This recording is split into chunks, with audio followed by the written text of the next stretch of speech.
Good morning. Ngasi aikoi amuk aikoi gi online gi class si horasi aikoi na hozi ka toriba class si ka han makta da aina puno pu ai class ta taram na okchari welcome to my class duga aikoi na hozi thari basi phoujerong haiba RK alangbam gi wari macha duni wari macha sigi ahan ba saruk ngarang tokre ngasi madugi makha sa tharak pa oina Anishuba Saruk Habidi Part 2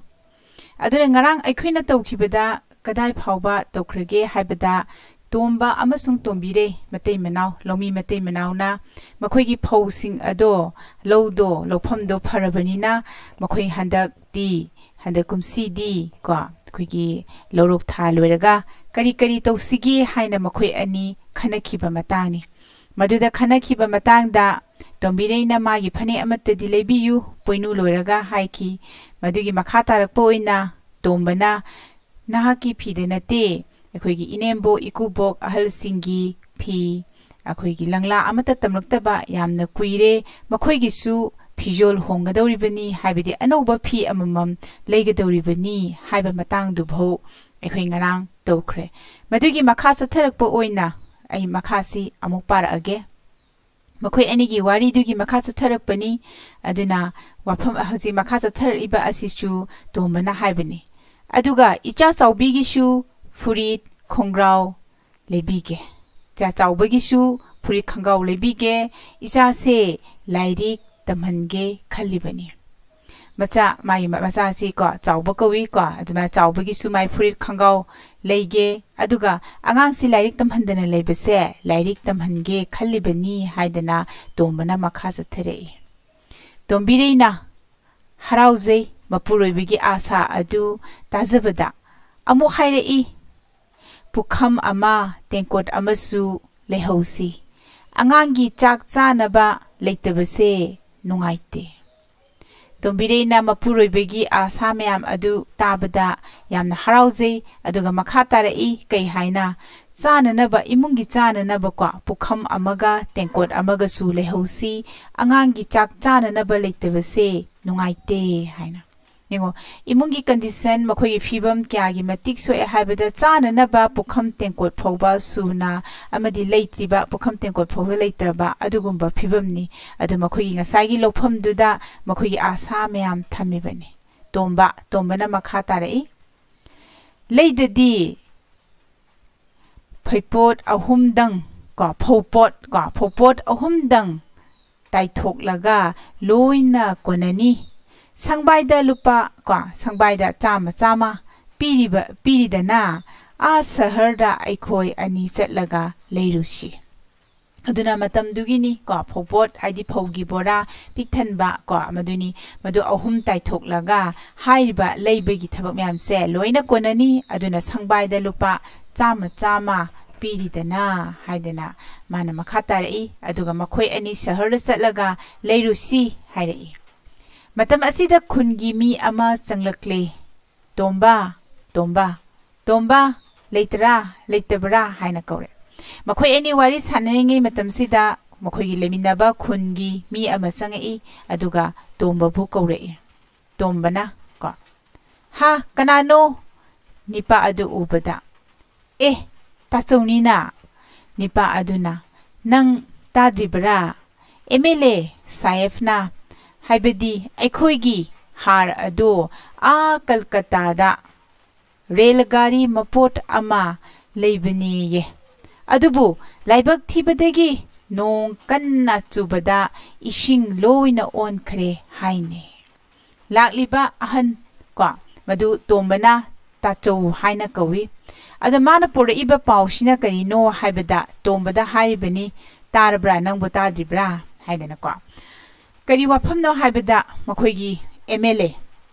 makhoigi kendregi makhoi mafam dugi kariba MLA sina makhoigi alomi singi damakta hardo a Kolkata haibadi a haibasina seasonary base yamna lapa gimoni ko aduna a Kolkata duni aduma yam lapa Kolkata da ko rail gari da mapot ama lei bane ye mana leiraga adugo laibak thibadegi nong kanna chubada ising loina on khre haine haiba pau asi pore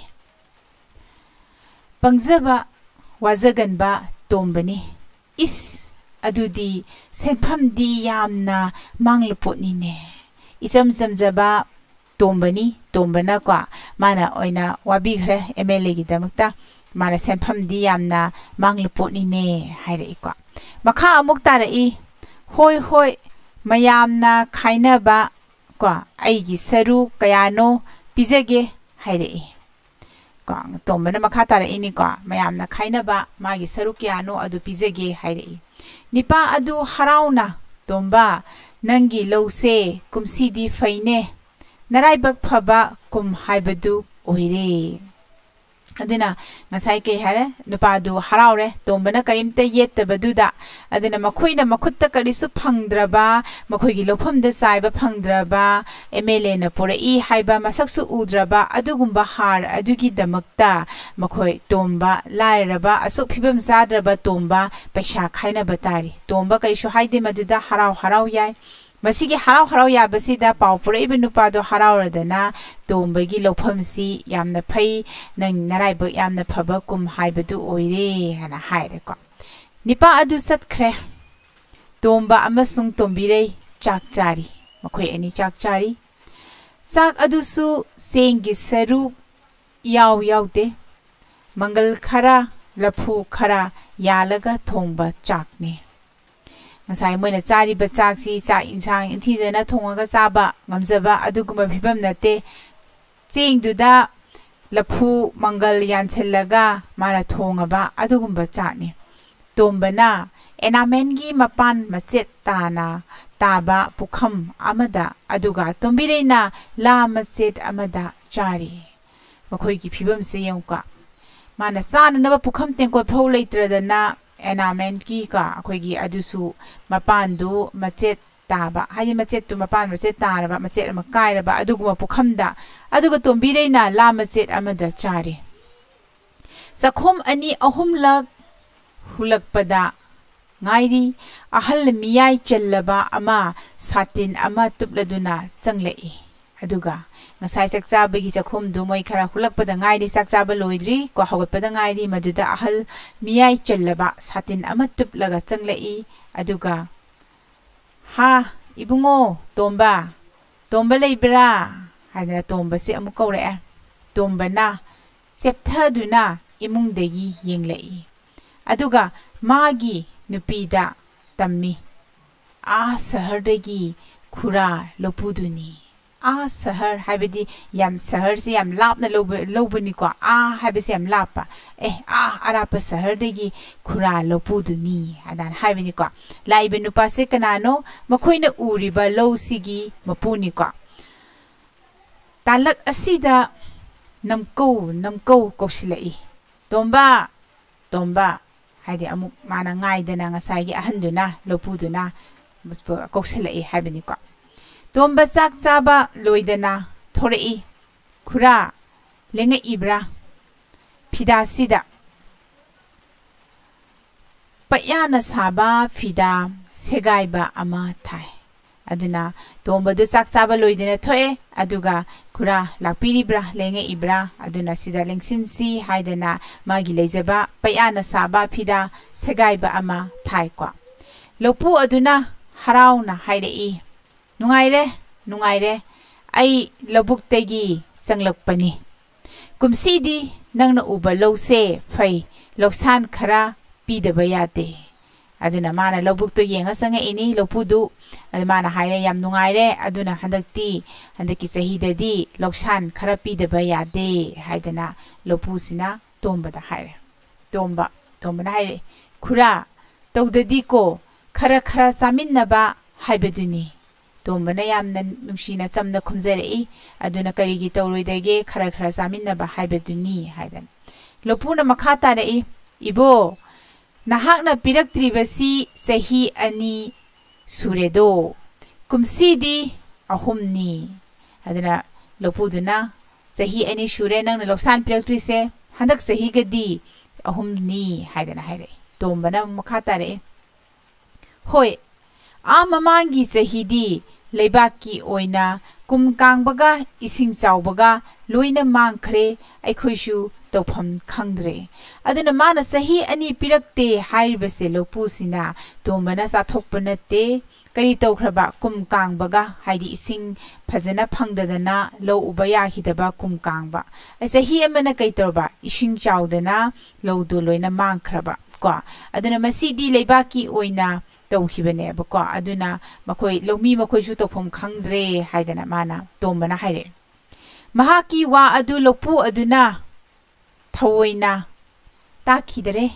hairei kumsidi shuna pigadabani ko asi hairam laga chatkre lopu dudi ngasai gi kainona haizeriba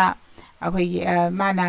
tombana haizeriba wafam ada madi tabidreba magi di suna pigadabani haibegi maunda mana kumsidi shuna pigadabani ko haina ngasai gi hoigi lebaki oina kum kangba ade ising chawbaga tawkhiba mangkhriba sahi anido madugishu pigadabani ana hairamlaga tomana haibiba wado tadana ne lopudu satkre aduna ngasigi oinadi ekhoi matang asiboktang tawsi aduna anishuba sarukshi ngasigi matang asida ekhoi loshile aduga hayeng amuk ekhoi masigi makha tarakpa wari macha asigi makha tarakpasi hayeng amuta kani adu ngasigi oinadi masiboktang tawsi aduna yengbiriba punamokpu aina thagatpa phongdokjeri ko aduga hayeng akhoi amuk mathangi class ta ekhoi unarasi aduna ngasigi oinadi ekhoi matang asida loshilasi punamak yengbiriba khudingmakpu tekta kaidana nungaina covid-19 degi ekhoi gi safe oina